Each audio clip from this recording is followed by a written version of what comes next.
राधे राधे भक्तों, जय श्री कृष्ण, जय श्री राम। भक्तों, आज हम एक ऐसे योद्धा के बारे में जानेंगे जो हस्तिनापुर का सबसे अमर प्रहरी, राजाओं का रक्षक, एक ब्रह्मचारी, एक ऐसा योद्धा जो अपराजय था, एक गुरु जिसकी शिक्षाओं से राजवंश खड़े थे, एक प्रतिज्ञा पुरुष जिसने अपना सुख, अपना भविष्य, जहाँ तक कि अपना रक्त वंश तक बलिदान कर दिया, जो पितामह होकर भी कभी पिता न बन सके, जिनकी सबसे बड़ी ताकत उनका धर्म था और सबसे बड़ी कमजोरी भी वही धर्म बन गया, जिसने अपने ही पोतों को मरते देखा, जो एक तरफ अपराजित था और दूसरी तरफ हर युद्ध हार गया। भीष्म ने अपने ही हाथों अपने वंश को संवरते और बिखरते देखा। यह है गंगा पुत्र भीष्म की गाथा, एक ऐसे महान व्यक्तित्व की गाथा जिसका जीवन युद्धों से भरा रहा, लेकिन जिसकी सबसे बड़ी लड़ाई अपने ही अंतर मन से थी। भीष्म की कहानी उनके जन्म से नहीं बल्कि एक श्राप से शुरू होती है, एक ऐसा श्राप जिसने देवलोक के एक प्राणी को धरती पर एक लंबी और दुखद जिंदगी जीने के लिए मजबूर कर दिया। यह कहानी उस दिव्य जन्म की है जिसने कुरुवंश का पूरा इतिहास लिख दिया। यह बात उस समय की है जब हस्तिनापुर के सिंहासन पर महाराज शांतनु राज कर रहे थे। वे एक शक्तिशाली और न्यायप्रिय राजा थे जिन्होंने अपनी प्रजा को अपार सुख और समृद्धि दी थी। उनका राज फल फूल रहा था, परंतु उनके जीवन में एक खालीपन था। वे अकेले थे। एक दिन शिकार करते हुए वे गंगा नदी के तट पर पहुंचे। वहां शांतनु की नजर एक दिव्य स्त्री पर पड़ी जिसकी सुंदरता उन्हें सम्मोहित कर गई। उनकी आंखें मानो स्वर्ग का रहस्य समेटे थीं। वह स्वयं गंगा देवी थीं। शांतनु उनके प्रेम में ऐसे डूबे कि उन्होंने तुरंत गंगा से विवाह करने का प्रस्ताव रख दिया। भयानक शर्त, गंगा ने राजा के प्रस्ताव को स्वीकार कर लिया, परंतु एक ऐसी शर्त रखी जिससे शांतनु के जीवन को हमेशा के लिए बांध दिया। हे राजन, गंगा ने गंभीर स्वर में कहा, मैं तुम्हारी रानी बनूंगी, परंतु तुम मेरे किसी भी काम पर कभी सवाल नहीं उठाओगे। यदि तुमने मेरी किसी भी क्रिया पर प्रश्न किया तो मैं उसी पल छोड़कर चली जाऊंगी। राजा शांतनु ने अपने प्रेम में अंधे होकर इस भयानक शर्त को मान लिया, परंतु यह विवाह कोई साधारण कथा नहीं थी। शीघ्र ही गंगा ने संतानों को जन्म देना शुरू किया। जब पहला पुत्र हुआ तो जन्म लेते ही गंगा ने उसे गोद में उठाया और बहती नदी की धारा में डुबोकर विलीन कर दिया। सिर्फ शिशु की चीखें और जल का प्रलाप राजा शांतनु का हृदय चीर गया, परंतु वचन के बंधन में उनकी जुबान को कैदी बना दिया था। फिर दूसरा पुत्र, तीसरा पुत्र, एक के बाद एक गंगा ने 7 पुत्रों को जन्म दिया और प्रत्येक को नदी में डुबो दिया। शांतनु के सामने एक ऐसा क्रूर दृश्य था जो उसके दिल को छलनी कर रहा था। हर बार जब एक पुत्र पैदा होता वही दर्दनाक दृश्य दोहराया जाता। शांतनु की आंखों में आंसू थे पर होठ सिल चुके थे। एक वचन ने उन्हें लाचार बना दिया था। लेकिन जब 8वें पुत्र देवव्रत का जन्म हुआ तब राजा शांतनु का धैर्य जवाब दे गया। अपने दिल को संभाल ना पाए उन्होंने गंगा को रोक दिया और अपने बच्चे को न मारने की गुहार लगाई। रुको, शांतनु चिल्लाए, इस निर्दोष बच्चे को मत मारो। अब वचन टूट गया और गंगा का जाना तय हो गया, परंतु जाने से पहले गंगा ने वह रहस्य उजागर किया जो युगों से देवताओं के बीच छिपा था। राजन, गंगा बोली, जिन 7 पुत्रों को मैंने जल में विलीन किया है वे साधारण शिशु नहीं थे, वे थे अष्टावसु देवता जिन पर श्राप था कि उन्हें पृथ्वी पर जन्म लेना पड़ेगा। मैंने उन्हें उनके श्राप से मुक्त किया है। अब श्राप की कहानी सुनिए। यह कोई क्रूरता नहीं थी, यह एक प्राचीन श्राप का निवारण था। यह सब शुरू हुआ था देवलोक में जब 8 वासुओं ने, जिनकी अगुवाई प्रभास कर रहे थे, ऋषि वशिष्ठ की पवित्र गाय नंदिनी को चुराने का अपराध किया था। क्रोधित होकर ऋषि ने सभी वासुओं को धरती पर एक नश्वर जीवन जीने का श्राप दिया था। तब वासुओं ने उनसे माफी मांगी तो वशिष्ठ ने अपने श्राप को कुछ कम कर दिया। उन्होंने 7 वासुओं को जन्म लेते ही मुक्ति का वरदान दिया था, परंतु 8वें और मुख्य अपराधी वासु प्रभास को लंबे समय तक धरती पर रहने का श्राप दिया, जहां वह कभी पारिवारिक सुख और संतान का आनंद नहीं उठा पाएगा। गंगा की प्रतिज्ञा वासुओं ने गंगा देवी से विनती की कि वे उन्हें अपने गर्भ में से जन्म दें और उन्हें जन्म लेते ही मुक्ति दिला दें।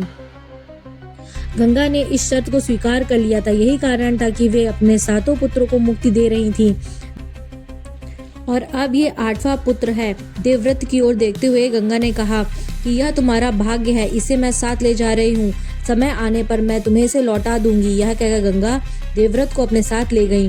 वह क्षण था जब भीष्म की नियति लिखी गई थी। एक ऐसा राजकुमार जो स्वर्ग से धरती पर आया था और जिसका जीवन उसके जन्म की कहानी जितना ही रोमांचक और अविश्वसनीय होने वाला था। इस दिव्य जन्म ने न केवल एक महान योद्धा को जन्म दिया बल्कि कुरुवंश की नींव भी रखी, जिस पर आगे चलकर महाभारत का पूरा महाकाव्य लिखा जाना था। पर वह उसे कहाँ ले गई? क्या ऐसा संसार जिसे सिर्फ देवता जानते थे? गंगा ने देवव्रत को धरती पर नहीं बल्कि देवलोक के स्वर्गीय लोकों में पाला और बड़ा किया। यहाँ की साधारण राजकुमार की परवरिश नहीं थी बल्कि एक ऐसे नायक की शिक्षा थी जिसे आने वाले समय में एक महान जिम्मेदारी उठानी थी। देवव्रत का ज्ञान और युद्ध कौशल किसी चमत्कार से कम नहीं था। उनके गुरु भी साधारण नहीं बल्कि स्वयं देवलोक में सबसे बड़े विद्वान थे, ऋषि वशिष्ठ। उन्हें वेद, वेदांग और सभी पवित्र शास्त्रों का गहन ज्ञान दिलाया। उनका ज्ञान इतना गहरा था कि राजनीति और धर्म शास्त्रों में देवगुरु बृहस्पति और असुर गुरु शुक्राचार्य के बराबर माने जाते थे। पर देवव्रत की सबसे खास ट्रेनिंग थी उनकी युद्ध कुशलता। उनके गुरु थे स्वयं भगवान विष्णु के छठे अवतार परशुराम। परशुराम ने उन्हें धनुष, बाण, तलवारबाजी और सभी प्रकार के दिव्य अस्त्र शस्त्रों से निपुण बना दिया था। देवव्रत इतने शक्तिशाली हो गए थे कि युद्ध में उन्हें हराना असंभव था। क्या आपको यह बात अजीब नहीं लगती कि एक शिष्य जिसे उनके गुरु ने शक्तिशाली बनाया, उसी गुरु से एक दिन उसे युद्ध करना पड़ा? जब देवव्रत की शिक्षा पूरी हुई तब गंगा उन्हें वापस शांतनु के पास ले आई। राजा शांतनु ने अपने बेटे को देखा जिसे वे सिर्फ एक शिशु के रूप में जानते थे। वे अब एक तेजस्वी और पराक्रमी युवक बन चुके थे। उनकी आभा से पूरा दरबार जगमगा उठा। शांतनु ने तुरंत अपने एक महान पुत्र को हस्तिनापुर का युवराज घोषित कर दिया। पूरा राज्य उल्लास और गौरव से भर उठा। कुरुवंश को अब वो उत्तराधिकारी मिल चुका था जिसका तेज देवताओं के समान था और जिसकी शिक्षा दीक्षा ने उसे विद्या और युद्ध दोनों में अद्वितीय बना दिया था। यह हस्तिनापुर के इतिहास का सबसे निर्णायक मोड़ था। अपनी अजय शक्ति और असीम ज्ञान के कारण भीष्म ने एक अभिभावक और राजा प्रतिनिधि के रूप में पूरे राज्य की जिम्मेदारी अपने कंधों पर ले ली। उनके कुशल नेतृत्व में कुरुवंश की शक्ति इतनी बढ़ गई कि दूर दूर तक कोई उनकी बराबरी नहीं कर सकता था। लेकिन नियति का विधान देखिए, अकेलापन एक बार फिर राजा के जीवन का साथी बन चुका था। राजा शांतनु एक बार शिकार खेलकर लौट रहे थे तो नदी के किनारे पर राजा को फिर उनका हृदय एक बार फिर से प्यार में पड़ गया। वहीं उनकी नज़र पड़ी नाव में एक युवती पर। वह थी मछुआरों के सरदार की पुत्री सत्यवती। उसकी अद्भुत सुगंध और सौंदर्य से राजा को मोहित कर गई। शांतनु ने प्रेम में डूबकर सत्यवती के पिता के सामने विवाह का प्रस्ताव रखा। मछुआरा इस रिश्ते के लिए तैयार था पर उसने अपनी पुत्री के लिए एक विशाल शर्त रखी। उसने कहा, राजा, आपकी पहली संतान देवव्रत के रहते मेरी बेटी के बेटे कभी राजा नहीं बन सकते हैं। इसलिए यदि मेरी पुत्री के पुत्र ही सिंहासन के वारिस बनते हैं तभी मैं यह विवाह संभव हो पाएगा। राजा शांतनु जानते थे कि वह देवव्रत के साथ अन्याय होगा। वह अपने महान पुत्र को धोखा नहीं दे सकते थे, इसलिए भारी मन से शांतनु ने मना कर दिया। विवाह तो टल गया पर राजा का दुख न कम हुआ। वह महल में लौट आए। अब उनका जीवन मौन और उदासी से भर गया था। राजा सभा में भी चुप रहते थे, लोगों से मिलना छोड़ दिया था। उनके चेहरे पर बस पीड़ा और विरक्ति थी। पिता की इस अवस्था को देखकर देवव्रत ने स्थिति का विश्लेषण किया और सीधा मत्स्यराज के पास पहुंच गए। उन्होंने मत्स्यराज से स्पष्ट शब्दों में कहा, मैं पिता के लिए आपकी पुत्री का हाथ मांगने आया हूँ। मत्स्यराज ने अपनी पुरानी समस्या दोहराई। सिंहासन पर देवव्रत का अधिकार नहीं रहेगा, तभी मेरी पुत्री विवाह करेगी। तभी उस युवक राजकुमार ने एक ऐसा संकल्प लिया जिससे इतिहास को हमेशा के लिए बदल दिया। देवव्रत ने उसी समय घोषणा की कि आज इस गगन को साक्षी मानकर, इस धरा को प्रमाण बनाकर मैं देवव्रत प्रतिज्ञा करता हूँ, आज से मैं हस्तिनापुर के स्वर्णिम सिंहासन का सदा के लिए त्याग करता हूँ। यह राजगद्दी या मुकुट या साम्राज्य सब कुछ मैं अपने पिता के चरणों में समर्पित करता हूँ और जिससे मेरा वंश से, मेरी संतान से, मेरे रक्त से कभी इस सिंहासन को लेश मात्र भी चुनौती ना मिले। आज से मैं आजीवन ब्रह्मचर्य का, आजीवन अविवाहित रहने का, आजीवन संतानहीन रहने का भीषण व्रत धारण करता हूँ। मेरे पिता का प्रेम ही मेरा धर्म है, उनकी प्रसन्नता ही मेरा परम लक्ष्य है। इस प्रतिज्ञा को मैं तोड़ने से पहले अपने प्राण ले लूँगा। पर मेरा वचन अटल है, यह मेरी प्रतिज्ञा है, यह मेरा व्रत है, यह मेरी नियति है। जैसे ही देवताओं ने यह भीषण प्रतिज्ञा सुनी, आकाश से देवताओं की वाणी गूंज उठी। इतनी भीषण प्रतिज्ञा संसार में कभी किसी ने नहीं देखी थी। आज से तुम्हारा नाम भीष्म होगा। भीषण प्रतिज्ञा करने वाला तुम्हारा यश युगों युगों तक अमर रहेगा। देवव्रत मर गए, भीष्म का जन्म हो गया। स्वर्ण से पुष्पों की वर्षा होने लगी, गंगा की लहरें थम गई, धरती कांप उठी। सारा ब्रह्मांड उस महान त्याग को प्रमाण कर रहा था। प्रतिज्ञा के बाद मछुआरे ने तुरंत विवाह स्वीकार कर लिया। देवव्रत सत्यवती को रथ में बिठाकर हस्तिनापुर ले आए। उसे सीधे महल में ले जाकर महाराज शांतनु के सामने प्रस्तुत किया। शांतनु की आंखें आंसुओं से भर गईं। उन्होंने कहा, पुत्र, तेरे बलिदान का प्रतिदान देना असंभव है, फिर भी मैं तुम्हें वरदान देना चाहता हूँ। तुझे इच्छा मृत्यु का अधिकार प्राप्त हो। अब तू तब तक जीवित रहेगा जब तक स्वयं मृत्यु को स्वीकार न करे। लेकिन उसी क्षण कुरुवंश की नियति बदल गई।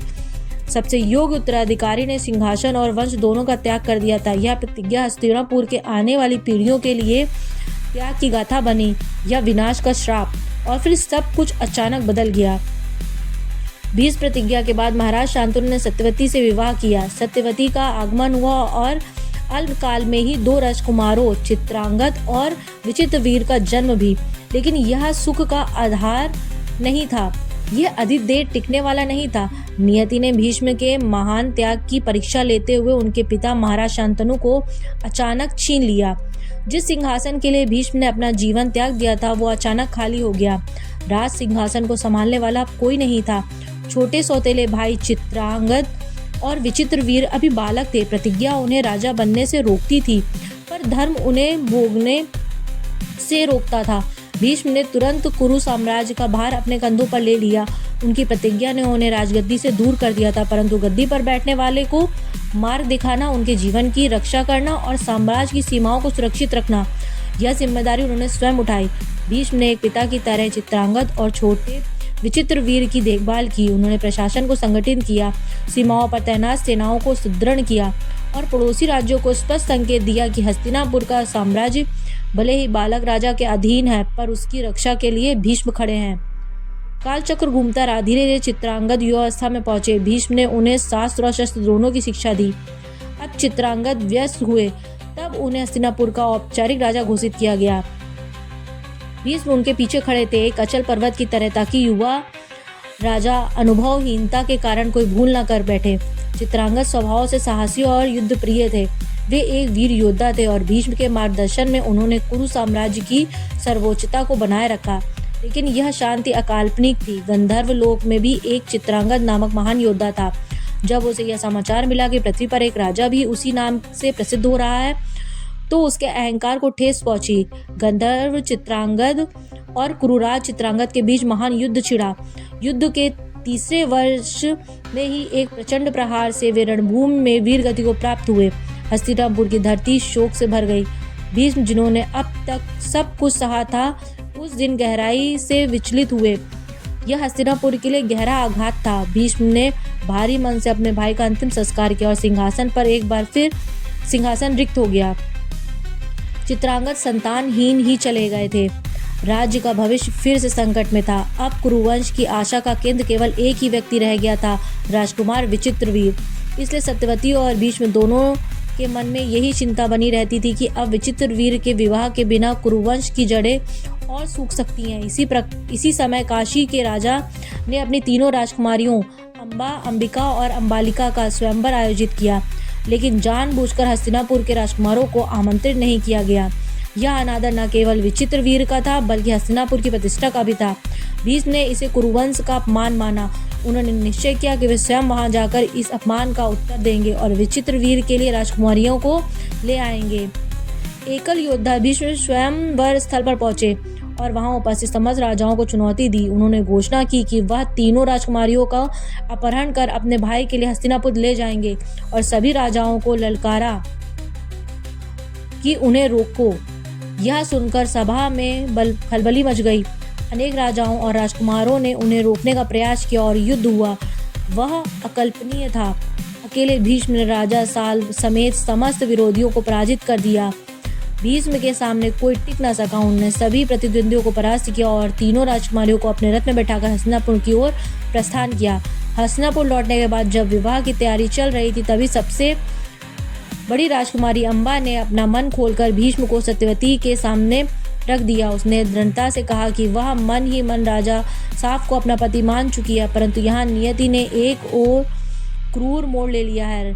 शालूराज, जो पहले अम्बा को चाहता था, अब उसे स्वीकार करने से इनकार कर बैठा था। राजा साल्व ने उसे अस्वीकार कर दिया। उसका तर्क था कि भीष्म द्वारा जीती गई वस्तु को वह स्वीकार नहीं कर सकते हैं। अपमानित अम्बा फिर हस्तिनापुर लौटी, पर इस बार उसने शब्दों में विनती और वेदना थी। महारथी, आप ही मुझे इस स्थिति में लाए हैं, अब आप ही मुझे स्वीकार कीजिए। उसने भीष्म में विवाह की गुहार लगाई, क्योंकि वही उसकी दुर्दशा का कारण थे। भीष्म का हृदय द्रवित तो हुआ, लेकिन वे अपने भयावह ब्रह्मचर्य व्रत से बंधे हुए थे। उन्होंने अम्बा से कहा, देवी, यह संभव नहीं है। मैंने आजीवन विवाह न करने और संतान न उत्पन्न करने का प्रतिज्ञा की है। इस प्रतिज्ञा से मैं विचलित नहीं हो सकता हूँ। अम्बा के लिए यह तीसरा और अंतिम अस्वीकार था। तीन पुरुषों द्वारा ठुकराई गई उस अपमानित राजकुमारी ने अब भीष्म के विनाश की शाश्वत प्रतिज्ञा ली।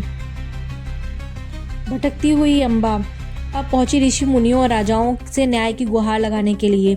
कोई उसे स्वीकारने को तैयार नहीं था, न ही कोई उसके पक्ष में खड़ा होने को तैयार था।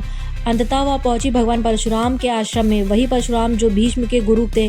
अम्बा की व्यथा सुनकर परशुराम का हृदय पिघल गया। उन्होंने भीष्म को बुलवाया और आदेश दिया, पुत्र, या तो इस कन्या से विवाह करो या फिर युद्ध के लिए तैयार हो जाओ। भीष्म ने हाथ जोड़कर उत्तर दिया, गुरुदेव, मैं आपके चरणों का भक्त हूँ, किंतु मैंने जिस प्रतिज्ञा को लिया है उसे मैं किसी भी स्थिति में नहीं तोड़ सकता हूँ, चाहे मेरे प्राण ही क्यों न चले जाएं। यह सुनकर परशुराम ने क्रोध में शस्त्र उठा लिया और उस प्रकार आरंभ हुआ गुरु और शिष्य का महान भयानक युद्ध। दो महान योद्धाओं की तुलना परशुराम और भीष्म आमने सामने थे। दो ऐसे योद्धा जिनकी तुलना ब्रह्मांड में दुर्लभ थी। गुरु और शिष्य के बीच एक अभूतपूर्व महासंग्राम छिड़ गया, जो 23 दिन तक चला। नदियां सूख गईं, पर्वत हिल गए और देवता तक इस युद्ध को देखकर भयभीत हो उठे थे। परशुराम ने भी अपनी समझ शक्ति लगा दी, पर कोई भी एक दूसरे को परास्त न कर सका। आखिरकार देवताओं और ऋषियों का हस्तक्षेप करना पड़ा। उन्होंने युद्ध रोक दिया और दोनों को समझाया कि इस द्वंद्व से संसार का विनाश हो जाएगा। युद्ध का कोई निष्कर्ष नहीं निकला, पर यह स्पष्ट हो गया था कि भीष्म अजय हैं। परंतु इस प्रसंग से अम्बा के हृदय में गहरे प्रतिशोध का बीज बो दिया था। वह बोली, भीष्म, मैं तुम्हारे विनाश के बिना चैन से नहीं बैठूंगी। इसी प्रतिज्ञा के साथ वो चली गई। इस प्रकार विवाह संपन्न हुआ और कुरुवंश की परंपरा आगे बढ़ने की आशा एक बार फिर जागी। परंतु नियति मानो कुरुवंश से लगातार खेल खेल रही थी। विचित्र वीर स्वभाव से भोगप्रिय और शारीरिक रूप से दुर्बल निकले। भीष्म ने कई बार उन्हें धर्म और कर्तव्य की ओर मोड़ने का प्रयास किया, परंतु धीरे धीरे उनके स्वास्थ्य के साथ उनका छोड़ दिया।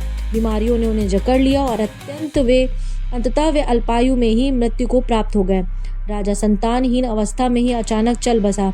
सिंहासन फिर से खाली हो गया। भीष्म का हृदय एक बार फिर मौन पीड़ा से भर गया। उन्होंने जीवन भर त्याग किया, पर उनके ही सामने यह वंश टूटने की कगार पर खड़ा था, जिसके लिए उन्होंने सब कुछ बलिदान कर दिया। कुरुवंश की रक्त रेखा टूट चुकी थी। अब सिंहासन को वारिस कैसे मिलेगा? रानी माँ सत्यवती, जिन्होंने अपने पति शांतनु से यह वंश सौंपा था, शोक से साथ अब वे गहन भय में भी घिर गई थी। विचित्र वीर के अंतिम संस्कार के उपरांत सत्यवती ने भीष्म का सम्मान किया। यह कोई सामान्य बातचीत नहीं थी। यह एक माँ का अपने वंश के लिए पुत्र समान संरक्षक पर डाला गया अंतिम नैतिक दबाव था। उनके शब्दों में अश्रु थे। उन्होंने अश्रु भरी आंखों से प्रार्थना की, तुम्हारे व्रत ने मेरे पुत्रों को सिंहासन दिया, पर अब वही व्रत इस वंश का अंत कर रहा है। अपनी प्रतिज्ञा तोड़ो और कुरुवंश को संतान दो। परंतु देवव्रत ने केवल पुत्र नहीं थे, वे भीष्म थे, प्रतिज्ञा पुरुष। उन्होंने स्पष्ट कहा, एक क्षत्रिय के लिए उनका वचन ही उनकी आत्मा है, लेकिन वंश को बचाने के लिए उन्होंने धर्म ग्रंथों में वर्णित नियोग नामक शास्त्रीय और कठोर विकल्प प्रस्तुत किया। भीष्म ने अपनी प्रतिज्ञा बचाई, लेकिन नियोग ने वंश को ऐसे वारिस दिए जो जन्म से ही सिंहासन के संघर्ष का कारण बनने वाले थे। इस प्रकार जन्मे धृतराष्ट्र, पांडु और विदुर। उत्तराधिकारी की उलझन अस्थायी रूप से सुलझ चुकी थी। राजकुमारों के वश होते ही भीष्म ने तुरंत अपना सबसे बड़ा और निर्णायक कार्य आरंभ किया। राज्याभिषेक सिंहासन का निर्णय अत्यंत गंभीर और नाटकीय था। भीष्म और सत्यवती ने शास्त्रों और कुरुवंश की परंपरा का पालन करते हुए भारी मन से निर्णय लिया। धृतराष्ट्र को उनके जन्म से अंधेपन के कारण सिंहासन के लिए अयोग्य घोषित कर दिया गया। ज्येष्ठाधिकारी की सदियों पुरानी परंपरा को एक अंधे न्याय के लिए दरकिनार कर दिया गया था। छोटे पर पूरी तरह सक्षम पांडु को कुरुओं का नया राज्य घोषित किया गया। वही वचन था जब ज्येष्ठ पुत्र धृतराष्ट्र के हृदय में अपमान और अलगाव का पहला बीज बोया गया। यह निर्णय जो राजधर्म की रक्षा के लिए लिया गया था, वास्तव में कुरुवंश के विभाजन की अडिग नींव बन गया। अब विभीषण ने अपने दृष्टि राज की सीमाओं पर डाली। उनकी वैवाहिक कूटनीति किसी सैन्य विजय से कम नहीं थी। सर्वप्रथम उन्होंने अंधे धृतराष्ट्र के लिए गांधार के शक्तिशाली राज्य की राजकुमारी गांधारी का विवाह सुनिश्चित किया। यह चयन केवल राजनीतिक नहीं था, गांधारी को स्वयं भगवान शिव से 100 पुत्रों का वरदान प्राप्त था। यह वरदान भीष्म के लिए शांतनु के वंश को 100 गुना सुरक्षित करने का स्पष्ट आश्वासन था। राजा सुबल पहले संकोच में थे। क्या अपनी पुत्री को एक नेत्रहीन राजकुमार को सौंप देना उचित होगा? इसके तुरंत बाद भीष्म ने राजा पांडु के लिए विवाह की व्यवस्था की। उन्होंने स्वयं मद्र के राजा शल्य के पास जाकर उनकी बहन माद्री का हाथ मांगा। इस विवाह से हस्तिनापुर को मद्र जैसे एक विशाल शक्तिशाली सैन्य और राजनीतिक बल का समर्थन प्रदान हुआ। भीष्म ने राजधर्म की रक्षा के लिए वंश और कूटनीति की हर चाल चली, लेकिन नियोग से जन्मे अंधे राजकुमार ने यह सुनिश्चित कर दिया था कि अब हस्तिनापुर का भविष्य नियति के हाथों में था और भीष्म की कूटनीति के बावजूद राजा पांडु का राजकाल अल्पकालिक रहा। एक ऋषि के शाप ने उन्हें अपनी 2 रानियों कुंती और माद्री सहित वनवास के लिए विवश कर दिया। इसी बीच नियति अपना खेल रच चुकी थी। हस्तिनापुर ने धृतराष्ट्र को सिंहासन मिला और वन में धर्म बल से कुंती ने युधिष्ठिर, भीम और अर्जुन को जन्म दिया। माद्री ने जन्म दिए नकुल और सहदेव। यह थे पांडव। वहीं हस्तिनापुर में गांधारी ने मोहग्रस्त धृतराष्ट्र को 100 पुत्र दिए जो कहलाए कौरव। भीष्म ने 5 पीढ़ियों को अपनी आंखों से गुजरते देखा। उन्होंने पुत्र से जकड़े धृतराष्ट्र को राजकाज करते देखा। पांडु की मृत्यु के बाद भीष्म ने पांडवों को हस्तिनापुर वापस लाया। अब एक ही छत के नीचे 100 कौरव और 5 पांडव भाई होकर भी प्रतिद्वंदी बन चुके थे। उनके बीच सत्ता और देश की दीवार हर दिन ऊंची होती जा रही थी। भीष्म को अब 5 पीढ़ियों का भार उठाए खड़े देख हर दिन इस बढ़ते गृह युद्ध को आकार लेते देख रहे थे। उनकी भयावह प्रतिज्ञा उन्हें सिंहासन के प्रति वफादार बनाए रखती थी, भले ही वह सिंहासन अधर्म के मार्ग पर क्यों न चल रहा हो। भीष्म जानते थे कि नियति अपना धागा कहाँ से खींच रही है। यह भी जानते थे कि उनका अतीत उन्हें कभी भी नहीं छोड़ेगा। सिंहासन के प्रति उनकी कठोर निष्ठा और करुणा की कमी ने ऐसा कर्म बंधन रचा था जिसका हिसाब अब नियति स्वयं लेने आई थी।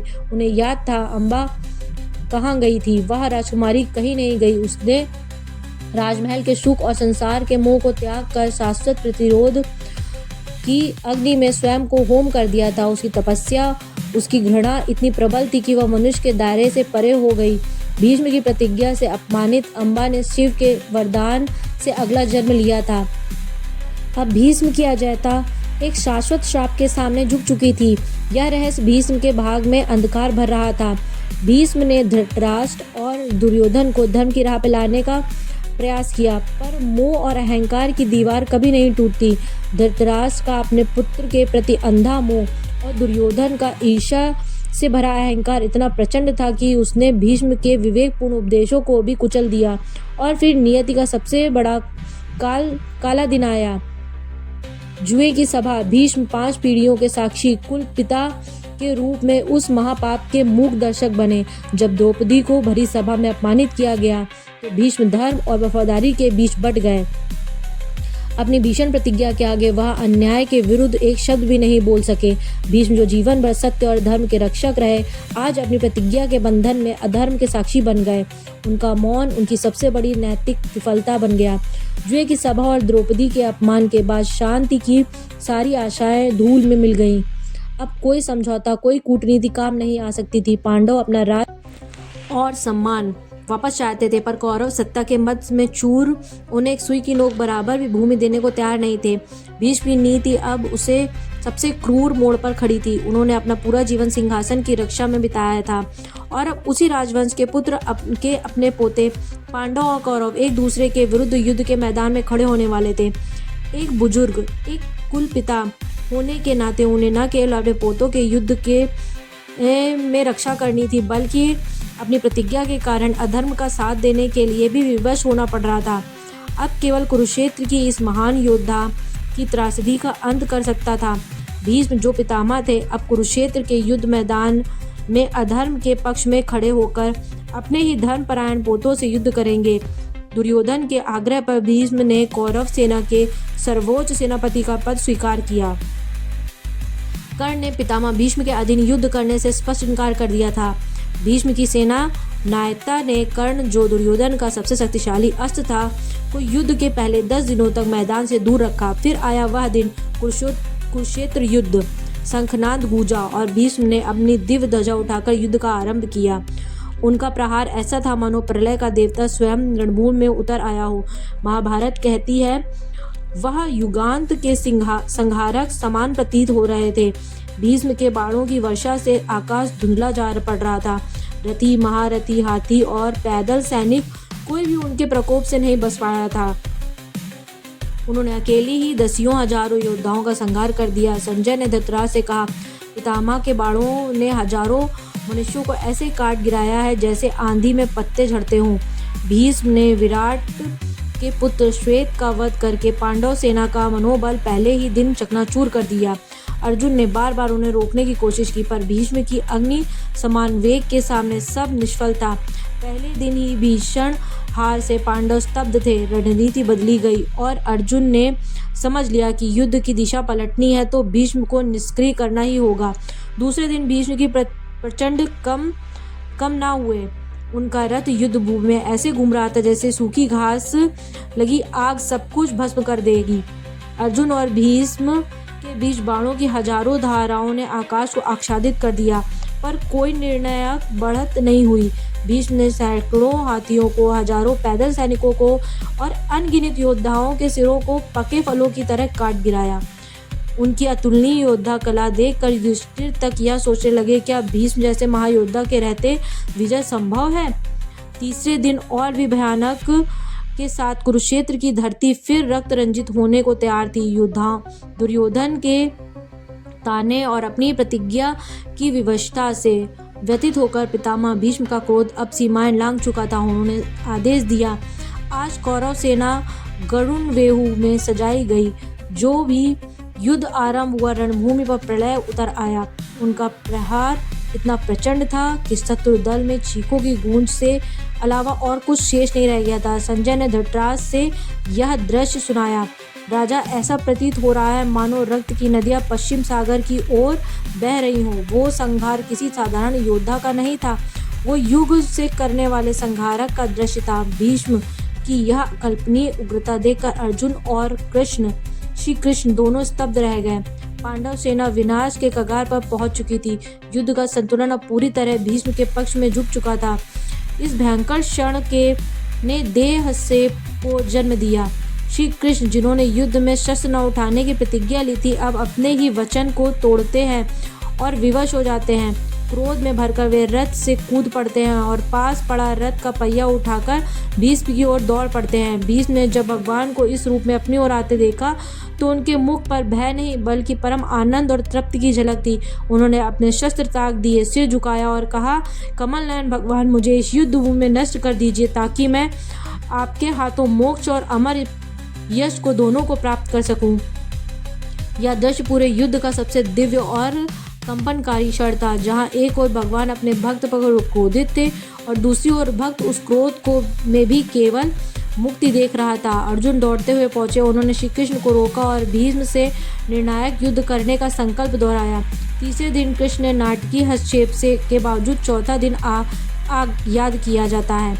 भीम ने अदम्य पराक्रम। भीम ने धृतराष्ट्र के 8 पुत्रों का वध कर दिया। अपने पोतों की मृत्यु के प्रतिशोध में पितामह भीष्म का क्रोध प्रचंड हो उठा। भीष्म ने पांडव सेना पर भयंकर जवाबी हमला किया। उन्होंने संहार करते हुए सैकड़ों राजकुमारों और योद्धाओं को मार गिराया। भीष्म का यह प्रतिशोध इतना भीषण था कि उनका वर्णन किया गया कि उन्होंने मैदान को लौसों से ढक दिया, मानो तूफान के बाद सूखे पत्ते बिखरे हों।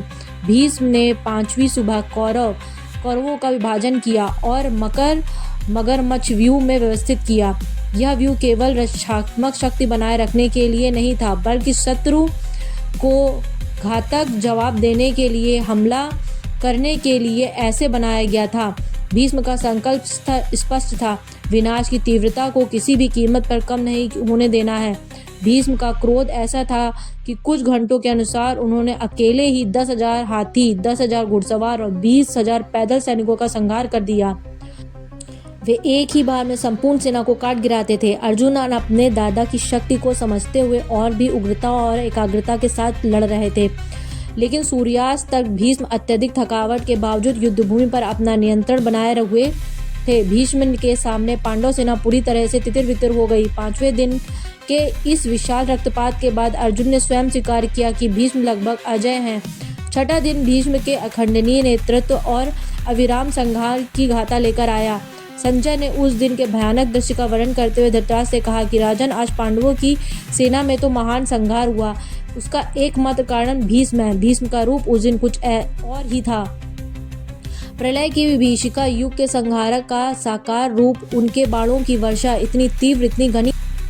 स्वयं धर्मराज युधिष्ठिर ने स्वीकार किया कि भीष्म की भयंकरता ने हमारी युद्ध रेखाओं को तोड़कर चकनाचूर कर दिया है।